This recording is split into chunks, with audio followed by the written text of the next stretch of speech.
Assalamu alaikum wa rahmatullahi wa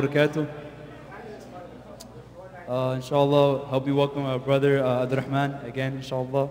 Abdelrahman Badawy was born and raised in Brooklyn, New York. He received his Islamic education at al-Qura University in Mecca, Saudi Arabia, where he first studied Arabic language before moving on to a degree in Islamic law and legal theory. Abdelrahman is now serving as the resident scholar and youth development leader at Mass Staten Island, where he teaches several Islamic classes and youth programs. Inshallah, help me welcome Sheikh Abdelrahman, inshallah. Jazakumullah khairan. Thank you so much, Rashid. All right, welcome back, guys. Alhamdulillah, it's good to be back with you today.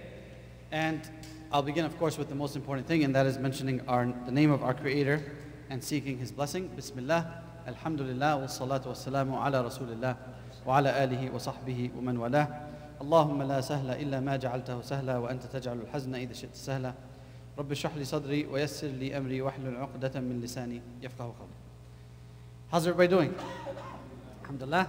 Alhamdulillah, beautiful weather, a beautiful company. May Allah Ta'ala bless you all and bless your community. All right, what is our lesson today? About Prophet Nuh alayhi salam, right? We are going to spend time with lessons from the story of Nuh alayhi salam. So we're not going to go through the story. How many of you are unfamiliar with the story of Prophet Nuh alayhi salam? All right, that's what I figured, alhamdulillah. So we're not going to go, we're not telling the story. We're extracting lessons from it.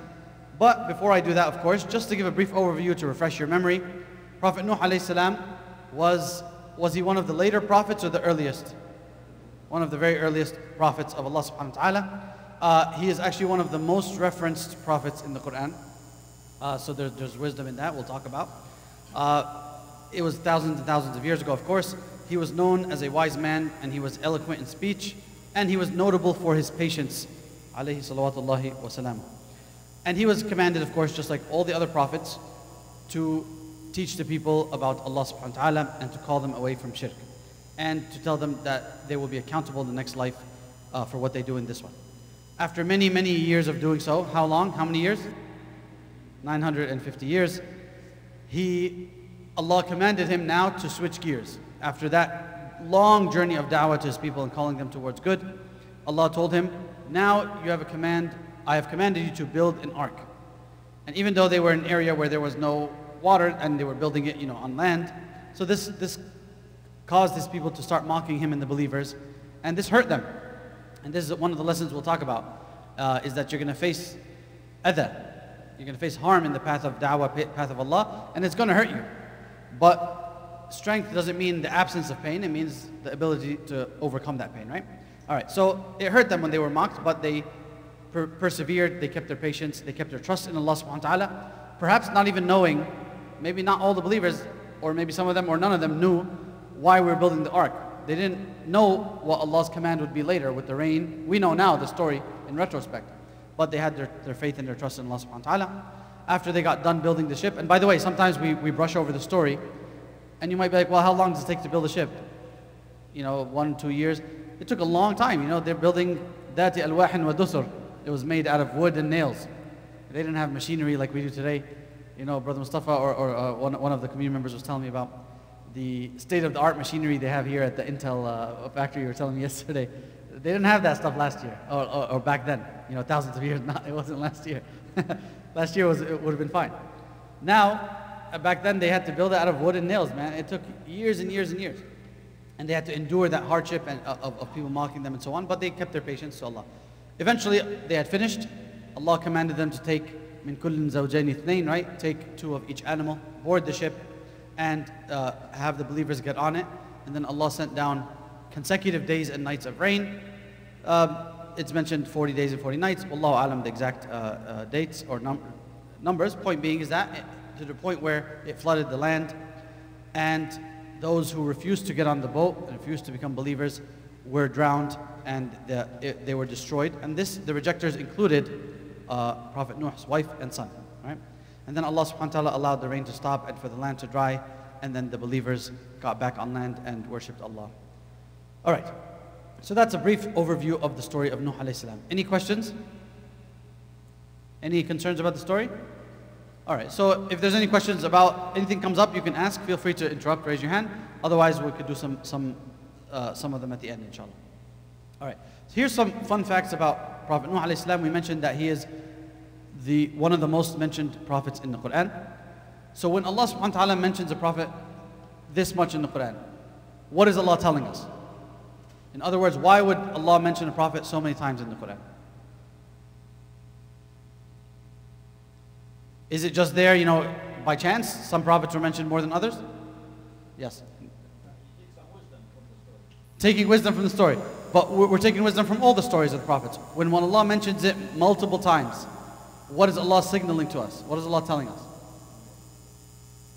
Sorry? Allah is telling us focus here, right? There's a reason why I'm telling you the story multiple times, in multiple places in the Quran. I want you to take extra care about spending time with the story. Who's another prophet that's mentioned a lot in the Quran? Musa alayhi salam, right? كَادَ الْقُرْآنُ أَنْ يَكُونَ مُوسَى. Who else? Isa alayhi salam, right? So when Allah, next time you're reading through the Quran, you notice a name comes up a lot. Allah is telling you, pay attention to this name, pay attention to the story. I want you to extract a lot, spend enough time with the story that you extract and you reflect on it often. Because why? You're going to see parallels in your life, in your era. Thousands of years later, you can see parallels in your personal life as well as your community and your society. So Allah wants us to take lessons and to revisit it often. Another fun fact about Prophet Nuh alayhi salam, there's a whole surah named after him. Surah number 70, you're very close. 71, that's the one. If you had said 70, you would have been good. Based on Price is Right rules, if you're at least you're under. But you said 75, man, it's too late. But anyhow, 71. 71, surah number 71, Surah Nuh, right? And the last fun fact about Prophet Nuh alayhi salam, Surah Nuh, which is, I think it's behind me, or we're going to see it once we turn out the lights. Surah Nuh, the entirety of the surah, besides the first ayah, the entirety of the surah is in the wording of Prophet Nuh alayhi salam. قَالَ نُوحٌ, and then the whole surah.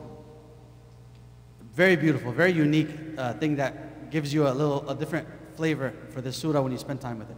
So next time you're spending time with Surah Nuh, look for that and be like, wow, this entire surah is in the words of our beloved Prophet Nuh alayhi salam. And we're going to go through some of his wording and him describing his own story very shortly, inshallah. All right. I want to extract at least 3 lessons from the story of Prophet Nuh alayhi salam. I think I'll wrap it up at 3.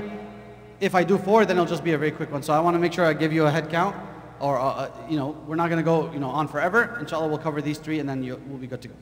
Lesson number 1 from the story of Nuh alayhi salam. We said, how long did he stay? فَلَبِثَ فِيهِمْ أَلْفَ سَنَةٍ إِلَّا خَمْسِينَ عَامًا, right? So he stayed amongst them for 1,000 years minus 50. Another beauty, like it's a beautiful linguistics of the Quran to present it that way as opposed to just saying 950, right? Anyhow, lesson number 1. Anything that is worth having will take patience. Lesson number 1. Anything that is worth having will take patience. Anything important in your life. And I say this especially to those raised in the 21st century right now. Youngsters who have access to this device right here. This device that could be gold, but it could also be pure poison. This is the instant gratification device. Whatever I want, I get it immediately. If you think about something, I want to look that up. You get it in the second, and the thing that's frying our brains, social media, scroll up, the endless scroll. Does the scroll ever end? Did you ever think about when do I decide to stop scrolling? Do you have like a limit? You got to think about it. What is my prompt to stop scrolling? When the dopamine is all fried. That's when it is. When your brain, you turn like a full-on zombie. I don't want to go in a different direction here. But this thing is frying our brains. It's frying our ability to be patient. It's frying our ability to say, when I want something, I can wait to get it. But Allah gives us this lesson no matter what era you live in. If it's important, if it's worth having, you're going to be patient. There's zero way around it. I challenge anybody to find a way around that. You want to build a life skill? You want to be good at a sport, for God's sake. You're going to drill and drill and drill and drill, and you're going to be patient, and it's not going to happen tomorrow. If you got to do 5,000 drills, you can do them all in one day. Is it as good as dividing them over a few weeks? It never will be. Even if you got the 5,000 anyway, it's not the same as giving it some rest, coming back tomorrow, developing, tweaking, etc. This is across the board. Prophet Nuh alayhi salam, the patience he needed was da'wah. Giving da'wah to his family, giving da'wah to others. But I don't want us to misinterpret da'wah as, oh, I have to be working for the masjid to give da'wah. I have to be one of those people who go on YouTube and make videos, inshallah, they help out. That's not, or I have to be in the booths, fighting with people in a da'wah booth online, confronting them about the Bible. That's not the only version of da'wah. Da'wah is the way that you treat your parents. Da'wah is the way that you speak to your cousin who doesn't pray and they're far away from the deen. You show them the adab. You model the behavior of Prophet Muhammad sallallahu alaihi wasallam. That's da'wah. Da'wah is thinking about something that might resonate with a friend of yours who's far away from Allah or someone who's not Muslim, and strategizing and then saying, I'm going to plant this seed when the time is right. That's da'wah, right? All of that is da'wah. Giving charity is da'wah, and so on and so forth. So anything that is worth having is going to require patience, and his patience or his journey that we can learn from is the journey of da'wah. And of course, Luqman alayhi salam said to his son, Ya bunayya, aqim as-salah, wa'mur bil-ma'rufi, wanha 'anil munkar. Then what did he say? Wasbir ala ma asabak. Inna dhalika min azmi al-umur. He said, oh my son, establish the prayer, command people to do what is right and forbid them from doing what is wrong. And then he said, wasbir ala ma asabak. Next step, once you do these things, be patient over what befalls you. Be patient over what comes your way. So he's telling him, when you do this stuff, when you establish prayer and then advise people to do good and advise them to stay away from evil, next thing you're going to need is patience. So I'm warning you ahead of time, because people don't like that. People don't like to be advised. People start to harm you. People start to give you adha. People that you love, people in your family, strangers, etc., etc. Same way that Prophet Nuh alayhi salam and the believers faced it. They got mocked. They got disrespected. They got told, get out of here. We've heard it, and so on and so forth. So anytime you do da'wah, anytime you do something, anytime you're climbing, there's going to be people trying to pull you down, and you're going to face difficulty, and you're going to need patience. But the very next advice from Luqman alayhi salam was, وَلَا تُصَعِّرْ خَدَّكَ لِلنَّاسِ وَلَا تَمْشِ فِي الْأَرْضِ مَرَحًا إِنَّ اللَّهَ لَا يُحِبُّ كُلَّ مُخْتَالٍ فَخُورٍ. And do not turn your cheek in contempt towards the people. Like, don't look away from them and turn your nose up at them. And do not walk through this earth arrogantly. Indeed, Allah does not like or does not love everyone who is self-deluded and boastful. So as you are climbing in da'wah, as you are climbing in closeness to Allah, as you are climbing even in dunya, as Allah continues to bless you because you've taken the right path, do not ever allow that to be a reason for you to turn your nose up at them.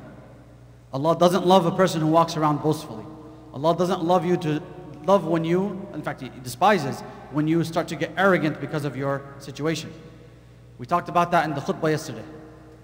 Who got raised to an extremely high level and it got him arrogant? Shaitan, the worst of the worst. He was sitting with the angels. So you're not sitting with the angels. You're not as good as he thought he was. Don't ever let anything get to your head. You stay humble until you meet your Creator subhanahu wa ta'ala, and then the true elevation comes in the next life. May Allah ta'ala elevate us in Jannah. That elevation, there's no going down from that one. If you truly deserved it and Allah gave it to you from His mercy, then that is the greatest relief. ذَلِكَ الْفَوْزُ الْكَبِيرُ وَذَلِكَ الْفَوْزُ الْعَظِيمُ. That is the ultimate success. May Allah ta'ala grant us it. Anything worth having requires patience, so just get used to it. Leave behind the instant gratification culture as best you can, and realize whatever I'm seeking, I'm going to work for it, and I'm ready, and I accept the patience as part of the ingredients. Lesson number 2, and this is the one we're going to spend most of the session on. Prophet Nuh alayhi salam, with his patience, he was, as we said, he was giving da'wah, right? Before I talk about what, and I named the lesson, I want you guys to discuss amongst yourselves. So every group of 4, turn to face each other and get to know, if you don't know each other's names, then first things first, introduce yourselves. And I want you to answer this question before you decide who's in your group. I see people pointing at each other. Before you decide who's in your group, the question that I want you to answer is, you ready? If you have to do da'wah to somebody right now, if you have to give da'wah, what are the 3 strategies you're going to use? Come up with 3 strategies as a group. Get into a group of 4, introduce yourselves if you don't know, spend the next few minutes. What are your 3 strategies of da'wah? Let's do it. Bismillah.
All right.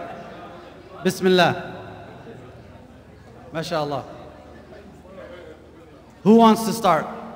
How many of you got 3? How many? Raise your hand if you got 3 strategies at least. You could do more. I'm not seeing a lot of hands. Did you not settle on 3? All right, that's good. All right, I'll start here. I heard these guys talking. I'll start with Yusuf. What's one strategy?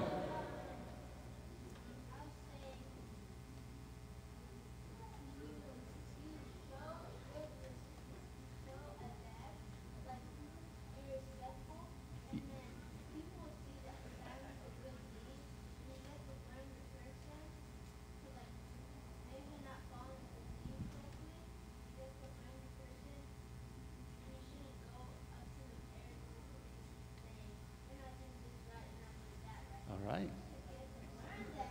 MashaAllah. All right, takbir. Allahu Akbar. MashaAllah. Tabarakallah. Nafa'allahu bik, Yusuf. May Allah ta'ala bless you. First strategy, he said, show your adab first, and then they'll be more receptive. That is the prophetic way, right? When Imam Malik, one of the biggest imams of our ummah, right? When his mother was sending him at 9 years old to go learn knowledge, she would say, go to the scholars and learn their adab first before you learn their knowledge. Adab is the precursor, or adab meaning like good manners and so on, is the precursor. Anybody who treats you well, immediately you just feel receptive towards them. That's the prophetic way. Prophet Muhammad sallallahu alaihi wasallam, at what age did the first ayah get revealed to him? How old was he? 40 years old. 40 years old. 4 decades he lived amongst the people with the most pristine adab, the most beautiful character. And then he started to preach. Allah subhanahu wa ta'ala did that on purpose. Many of the prophets received revelation at 40 or at least thereabouts in their age. So after the people had no excuse not to listen to this person because he was such a beautiful human being. Salawatu Rabbi wa salamuhu alayhim ajma'in. That's a perfect way. You nailed it. What's another strategy, sisters? Strategy of da'wah. Lead by example. So, can you clarify a bit? So, go ahead.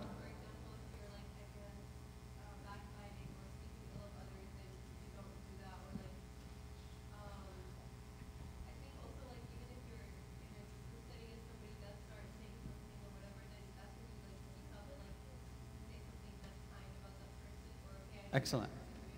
Jazakumullah khairan. So leading by example, whatever it is that you want to teach, you make sure you're doing it yourself. And this is a great lesson for us, as for those who are parents, those who are going to become parents one day, inshallah. May Allah bless you. And for those, we just had a volunteer conversation about those who are now in a mentorship level. Even if you're young and you're being mentored too, now you're responsible for those under you. You got to lead by example. Nobody likes to listen to somebody who's not doing it themselves. And the first thing they ask you is, what about you? Right? So that's a perfect way of da'wah. Another strategy. We'll hear one more.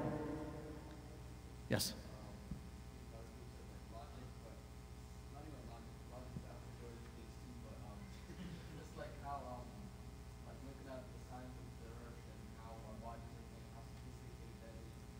Okay. Jazakallah khairan. I'll take both of them, because you'll see why in a second. So he said logic, but also reflection on our bodies, reflections on the signs of Allah and the earth and nature and so on and so forth. Anybody have anything else that we didn't mention? Yes, sister.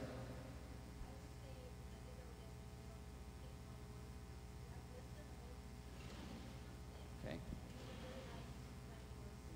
Jazakumullah khairan. Perfect. You summed it up. ادعو إلى سبيل ربك بالحكمة والموعظة الحسنة.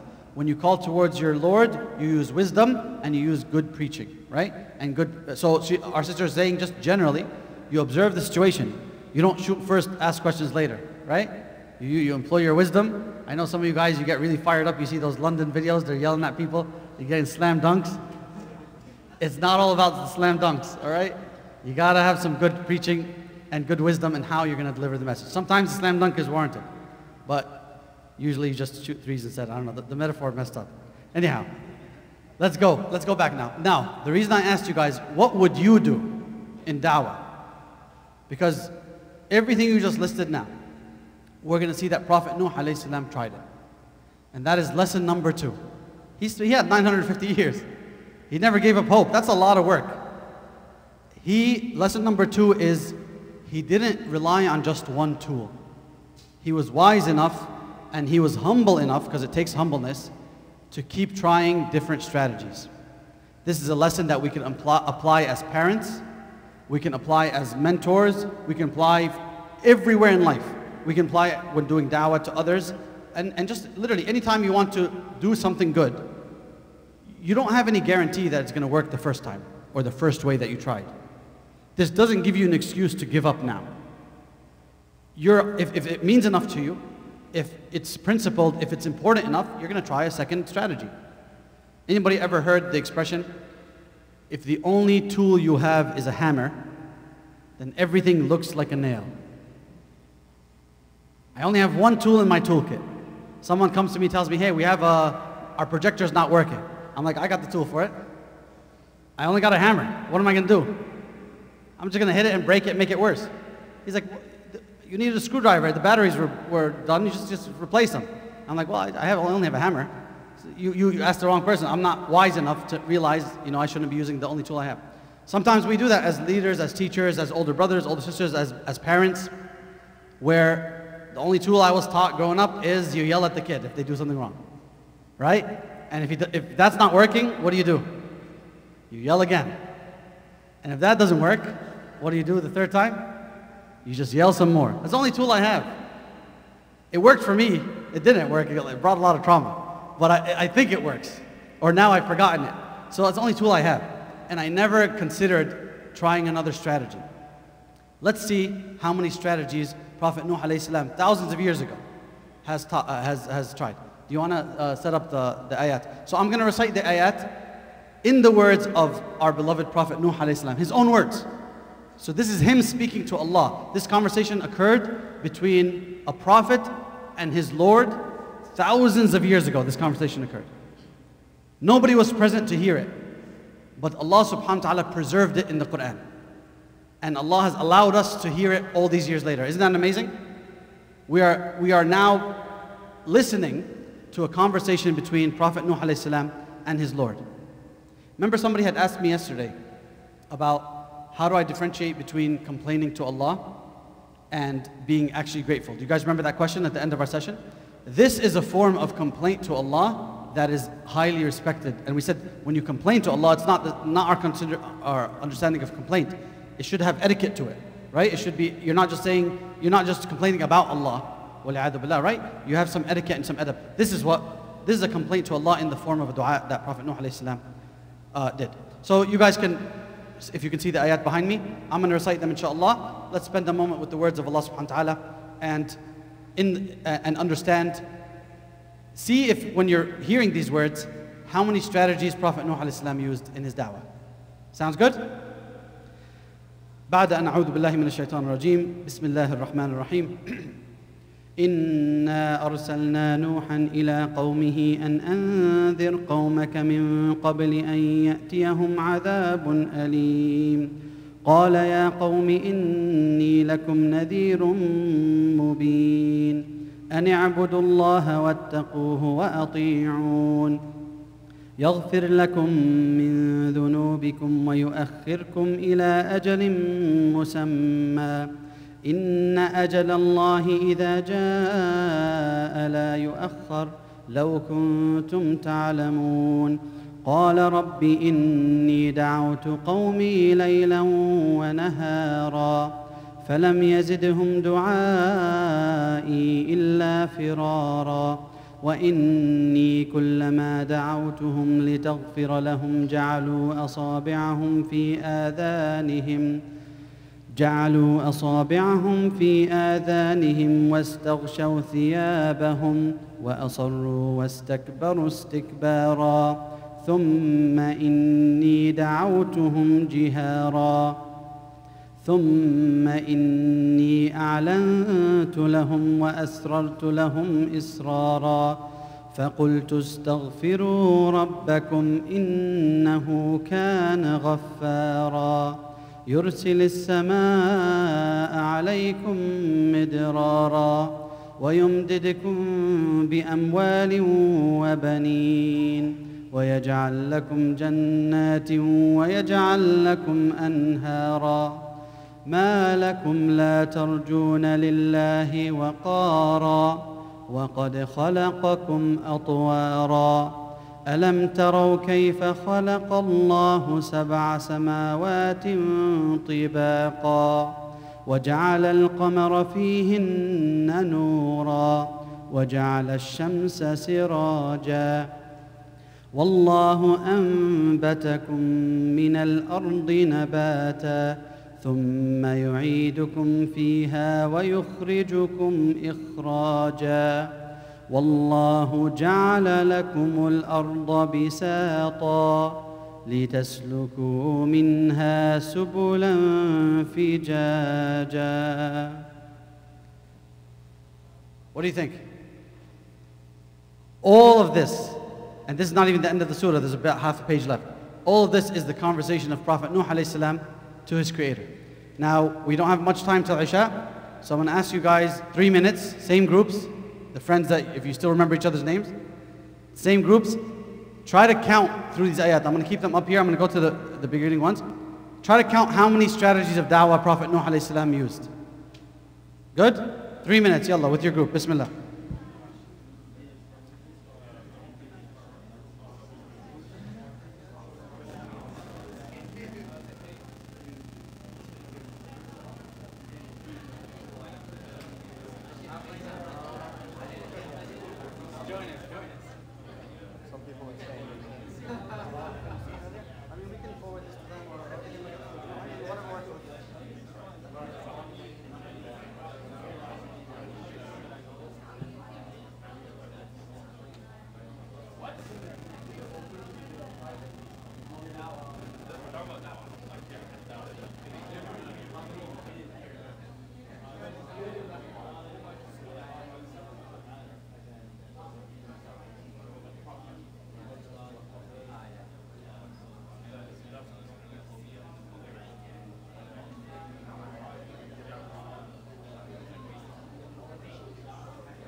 All right, bismillah. I know time is short, so I'll just bear with me. Let's hear it. Just call out what are some of his strategies. He called to them openly. Da'awtuhum jihara. What else? Privately. Just call out. He warned them about Allah's punishment. He went to them at different times. He went in the daytime and the nighttime. Hey, maybe this is a time where they gather. Maybe this is a time when they're alone, when they're thinking more straight. What else? He mentioned Allah's mercy. What else did he mention about Allah? Allah's forgiveness. He tried to scare them with punishment, telling them about the rewards that await them if they do the right thing. The blessings of Allah, like what he mentioned specific ones. He gave you the earth. جَعَلَ لَكُمُ الْأَرْضَ بِسَاطًا. If you make istighfar, He'll send rain down upon you. He'll give you children. He'll give you rivers. He'll forgive you your sins. Look at this. He went one by one by one by one. Nothing, I didn't stop reciting until he mentioned the last thing. So let's go through them as quickly as we can. And your lesson, we planted a seed today. Your job is to go back to the surah, Surah Nuh, surah number 71. There you go. 71, and then say, like, I gotta see this conversation between Nuh alayhi salam and my Lord, Allah subhanahu wa ta'ala. And let me count the ways. If you ever run out of strategies in da'wah, just go right back to the surah. If you ever are getting fed up with your kids, go right back to the surah and say, did I try all of these? If you're getting fed up with your family member who is not close to Allah, how soon do we give up on somebody? Be honest with yourself. How soon do we be like, I tried everything? In reality, you tried maybe one or two of these. SubhanAllah, these are our role models. These are the kind of people who were sincere in their path to Allah. And the Prophet Muhammad ﷺ told us never dare utter that somebody is lost. Never say, Allah will never forgive so-and-so. You guys familiar with this hadith? Prophet Muhammad ﷺ told us an authentic hadith. He gave us a harsh warning. He said, once upon a time in the nations before you, a man said, Wallahi, Allah will not forgive so-and-so. Maybe that person was just engulfed in sin. So this person got arrogant. He was a good person, or he thought he was. He was doing good in his life. He got arrogant, said, I swear by Allah, Allah will not forgive this person. He's just too evil. So Allah says, who dares say this? speak on my behalf in this evil way. Allah says, then Allah said, I have forgiven him and I will throw you in hellfire. May Allah Ta'ala protect us. For this arrogance, never allow the good that is in your life to make you arrogant. The worst mistake you can possibly make. May Allah protect us from that. And we, like yesterday we said, the biggest example of that is Iblis. May Allah protect us from that example. Alright, so Nuh alayhi salam, he starts off by warning them. And that is, so I don't want us to go to the opposite extreme. If when you were younger, like the tools that were used on you were how do you say this? No longer legal. Probably the easiest way to say it. That doesn't mean you just jump to the opposite extreme and your kids can call you by your first name now, right? You gotta have a balance. Reacting in the opposite extreme doesn't mean you've solved the problem. You're just, now your kids are gonna go to the opposite extreme and we're just bouncing from extreme to another. No, you find a balance. It's your job, whatever your background was, right? So going from extreme harshness to extreme niceness or whatever you want to call it, too much hope or too much fear is not healthy. You need a balance of hope and you need a balance of fear. So yes, he would fear, he told them, Allah says, warn your people before they receive a painful punishment. There is a adab. We have to fear doing evil actions will lead us to an evil place, right? Or a punishment. So he started off saying, worship Allah, reverence Allah, right? So think about the greatness of Allah subhanahu wa ta'ala and obey me. He's not saying that out of ego or arrogance. Obey the Prophet. He doesn't care if they obey him as a human being. I'm the Prophet from God. I'm going to tell you what's good and what's bad based on the message from Allah, so obey me. So now he's trying to convince them.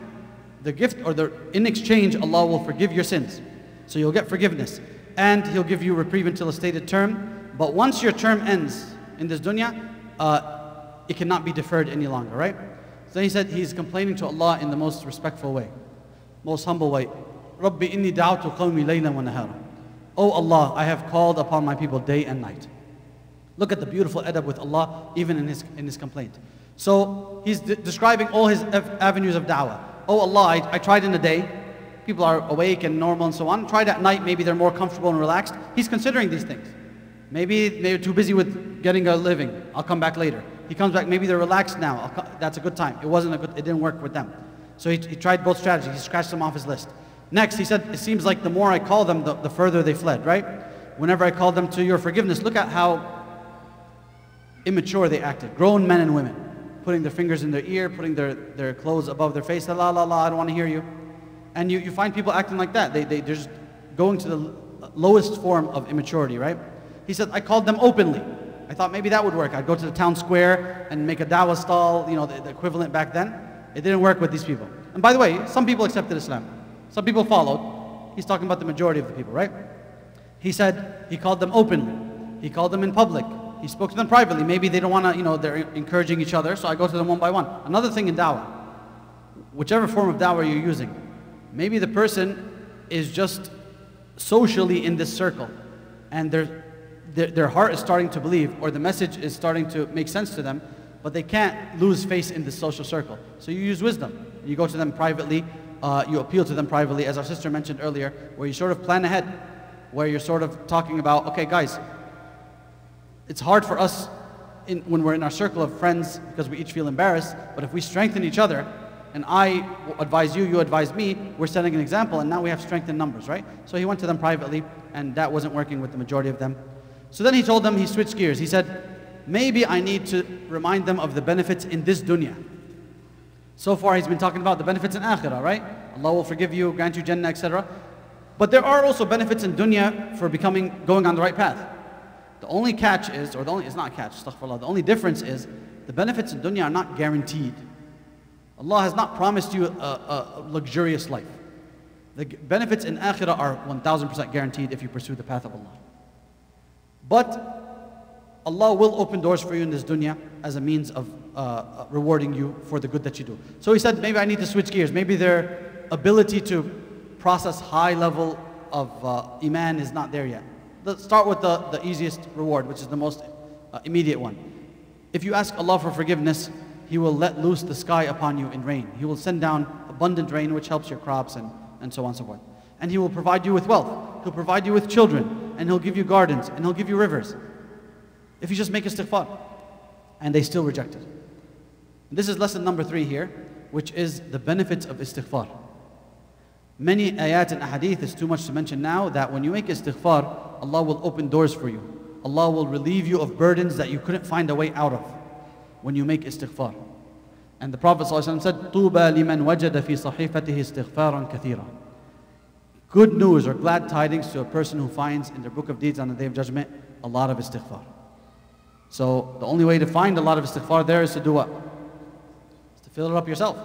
It's your book of deeds, right? So istighfar has benefits immediately in this dunya. One of the most important benefits of istighfar in this dunya is that يَجْعَلُ اللَّهُ لَكَ مِنْ كُلِّ ضِيقٍ مَخْرَجًا. Allah will open doors from the burdens that you're facing that you could have never imagined. So make sure that you make istighfar. And then these benefits that Prophet Nuh mentioned, Allah will give you blessings in your dunya as well. Next, and you said logic, then you said the creation of Allah, and I said we'll take both. Because Prophet Nuh alayhi salam, believe it or not, used both. So he said, what is the matter with you that you do not appreciate Allah's greatness? Even though He created you in stages. وَقَدْ خَلَقَكُمْ أَطْوَارًا. Don't you reflect that you start from as a baby and you don't have intelligence, and it grows and it grows and grows, then you go right back in their stages? Don't you notice that Allah gives life to plants and they grow and then they die again, and animals? Everything you observe follows the same cycles. This doesn't make you think that the greatness, that there's a creator who has the same pattern in all of His creation? So He's telling them reflect, but He's also telling them think logically. All this stuff has shared patterns. Doesn't that point to a shared creator? Right? He said logic. And then he said, don't you realize that Allah created the 7 heavens in layers, and He set the moon as in their midst as a light, and He made the sun a lamp, and He has caused you to grow out of the earth wondrously, and then He'll return you to the earth, which you observe when you bury your dead, and then later He will bring you out of it. So he said He's making them think rationally, He's making them think about the creation, reflect around the creation around you.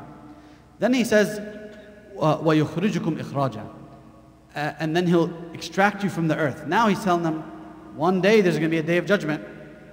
So I'm not going to forget this. I'm not telling you just think of nature and science. There's going to be a day of judgment. When you go down to the earth, you're going to be brought right back out. And you're going to answer for your deeds. So He's trying that avenue as well. Some people like the fear of accountability. You don't need to mention hellfire. But the idea of standing there and answering for the deeds that I did, and everyone gets to know about them, it's embarrassing, right? It's humiliating. So that fear might trigger them more than the fear of hellfire that they can't really imagine as much. So that's another angle He used. And Allah made the earth expansive and spread for you that you may travel in His diverse roads. So He just, every single avenue he thought of, He mentioned. He never gave up hope in Allah's mercy. He never gave up on His duty, because it is your duty to give da'wah. And He said, let me try every avenue. You never know what will resonate with somebody. 10 things might not resonate with this person. This person is more emotional than logical. So don't try the logical, like the logical sort of like scientific miracles in the Quran. It doesn't mean much to this person. They need an emotional argument. It's your job. You get better at it in life as you become a better teacher, as you seek more ilm and knowledge, as you spend more time with the stories of the prophets. You start to say, okay, that's something I could try with the people around me, and I could get better in da'wah. While, as we said, while never getting arrogant or thinking that you're better than them, you always stay humble, and you know that you're just fulfilling your duty. Allah is using you for khair, and He can just as easily get rid of you as He did with shaitan. May Allah Ta'ala protect us. So think about da'wah. Think about da'wah as farming.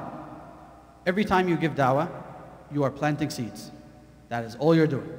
It is not your responsibility to change their heart. And it's not even your ability to change their heart. وَمَا عَلَيْكَ إِلَّا الْبَلَاغِ. Your only obligation is to deliver the message. You are planting seeds. You're a farmer. Every time you smile in somebody's face, a smile in your brother's face is charity, right? You've planted a seed. Every time you speak to a family member who is far away from Allah, and you model the behavior of the Prophet Muhammad ﷺ, you have just planted another seed. Every single time you really strategize like Prophet Nuh ﷺ did. That shows you have a heart, right? And that you really want good for these people. In uridu illa al-islaha mastata'at. Prophet Salih ﷺ said, I only want good as much as I'm able to do. That's all I need. That's all I want from you. La nuridu minkum jaza'an wala shukura. Right?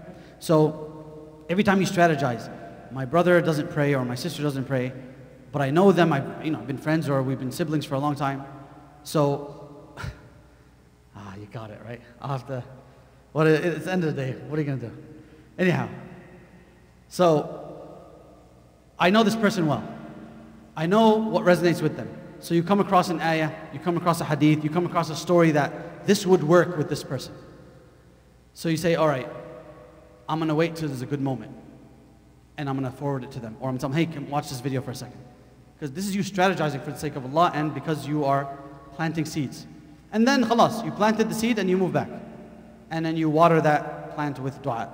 And Allah subhanahu wa ta'ala is the one who controls the hearts.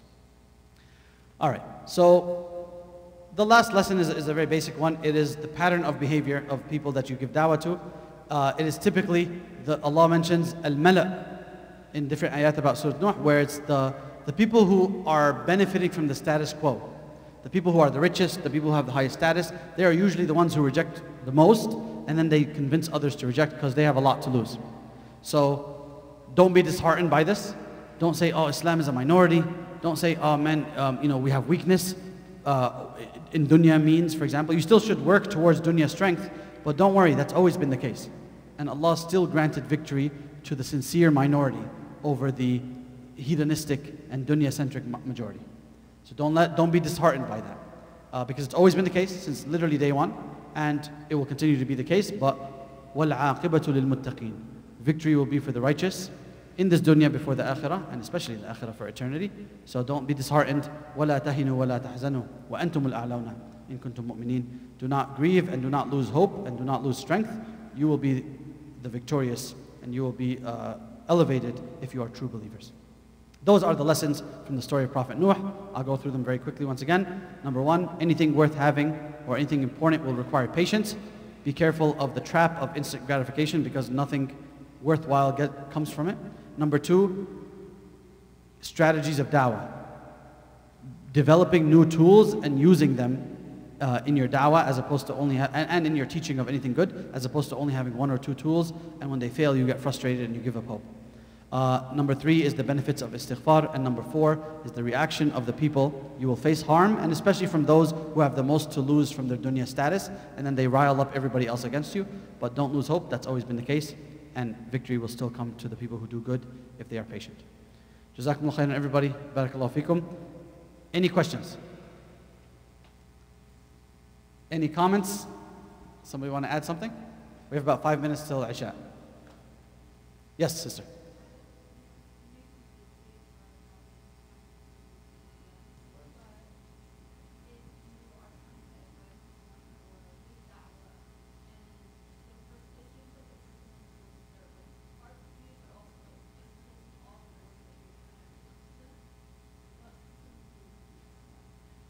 If you're trying to give da'wah to somebody and they seem to be closing off towards you, that's your question. Is this person related to you? Or it seems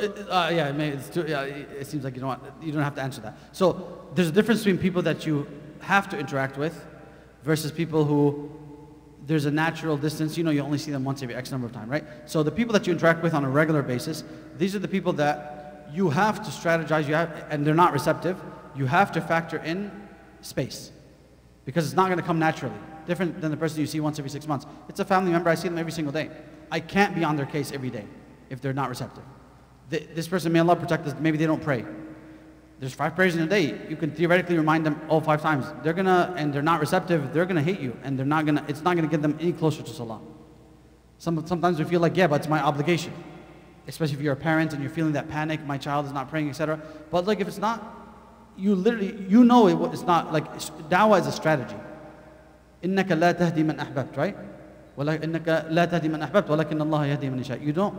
You don't choose who you guide, it is Allah who chooses. مَا عَلَيْكَ إِلَّا الْبَلَاغِ إِنْ عَلَيْكَ إِلَّا الْبَلَاغِ. Your obligation is to deliver the message. And then أُدْعُ إِلَى سَبِيلِ رَبِّكَ بِالْحِكْمَةِ وَالْمَوْعِظَةِ الْحَسَنَةِ. Your obligation is to deliver the message in the best possible way. So if that means spacing them out, then you space them out. If that means regrouping and trying other strategies, you try other strategies. So if somebody's you're saying they're closing all the doors, sometimes, I'm not saying this is across the board, but sometimes when you describe it that way, then space is needed. And then I'll get back to them, I'll strategize, I'll regroup, I'll see what seed I could plant next. And maybe they just don't need to feel me stressing them out. Maybe they don't need to feel me as an authority. Maybe they need to have a friend deliver the message. And maybe time is needed, and dua is needed, and so on and so forth. Abu Hurairah radiallahu anhu, one of the closest companions of the Prophet ﷺ, he was crying out of how much it hurt him that his mother wasn't Muslim. She used to curse the Prophet ﷺ. And he would make dua and be patient, and eventually Allah guided her heart and she became Muslim. So the Sahaba went through this, great prophets went through this, great people went through this. So it's about strategy. Give yourself permission to strategize how to do da'wah. And consider that you're planting seeds. And when you plant the seed, you plant it and you go. If you keep checking up on it every 2 minutes, you reset the timer every each time, right? So that's advice I can give. Wallah. Yes, sister. Oh, so this is definitely a bigger question. How do you know that something is not meant for you? That's a good question. I think it would. I need more clarification on the issue itself. We are taught to strive for what could benefit us in this dunya, but Allah does give us signs that this was not meant to be. For example, pursuing a certain job or education or big decisions in life, marriage, etc. Right? And we're advised 2 major steps when you're making a big decision is istikhara, salatul istikhara, which is a form of salah and dua that we say, oh Allah, guide me to the best option. And then number 2 is shura. Wa amruhum shura bainahum, right? Is that believers, shura means consultation. Or you consult people who want good for you, first of all. You don't spread your details to everybody else, to everybody in the world. You go to those who are close to you who want good for you, but also those who know better. So if you're looking, big decision that people usually do, they do shura and they do istikhara about is like marriage. Don't ask people who are not married, who don't have any experience in this world, because they can give you advice and they mean well for you. They have condition number 1, but they don't have condition number 2, which is experience. If you're buying your car, you go do shura with people who don't have anything to do with cars whatsoever. They mean well for you, but they can give terrible advice. They don't know about cars. Same thing applies. So those two steps help you find out if it's good for you or not. Shura and istikhara. And dua, of course. Dua helps as well. Jazakumullah khairan, everybody. I'll be here after salah, inshallah, if there's any leftover things we can discuss. May Allah ta'ala bless you all. Subhanakallahumma wa bihamdik. Nashhadu an la ilaha illa ant nastaghfiruka wa natubu ilayk. Assalamu alaikum wa rahmatullahi wa barakatuh.